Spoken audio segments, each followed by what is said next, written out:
These people have fled the Eritrean military regime. They have been in Switzerland between 2 and 6 months, some even as much as a year. But for much of that time, they have lived in this underground air raid shelter in Bussigny in Canton Vaud. I was happy when I arrived in Switzerland, but when I saw the situation here, I was very disappointed. You can use bunkers to stock cereals or equipment, but not to live in. This shelter only houses men. That's up to a maximum of 50 people, staying in 3 bedrooms with 2 showers and 4 toilets. There are no windows here. To get some fresh air, the men have to show their ID cards. Breakfast and dinner are served here for free. But during the day, the bunker closes its doors. The Vaud Establishment for Migrants admits that the conditions are not ideal.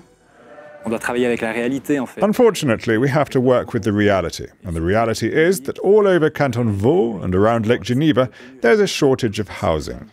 We're constantly seeking solutions, but unfortunately, it's extremely difficult to find empty buildings, unoccupied apartments, or land to build on in Canton Vaud. Across the canton, asylum seekers are currently housed in 9 air raid shelters. This is much more than in other parts of the country. Geneva, for instance, is opening a second bunker for the same purpose. Bern has 5, Neuchâtel 2, and Fribourg has 1. Jura and Valais managed to do without bunkers. But everywhere the problem is the same, especially since the increase in asylum seekers from Eritrea and Syria. While the number of Syrian asylum seekers has remained relatively stable since the beginning of the year, people coming from Eritrea have increased drastically, reaching a peak of almost 1,500 in July. These 2 groups make up 1/3 of Switzerland's asylum seekers. A new shelter opened in Épinal at the beginning of September. Beforehand, the commune organized an information session for the local population. At the meeting, we felt that people were worried.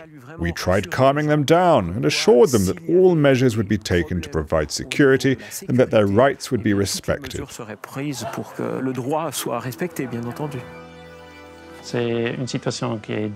It's a difficult situation for the people being housed, but also for my collaborators.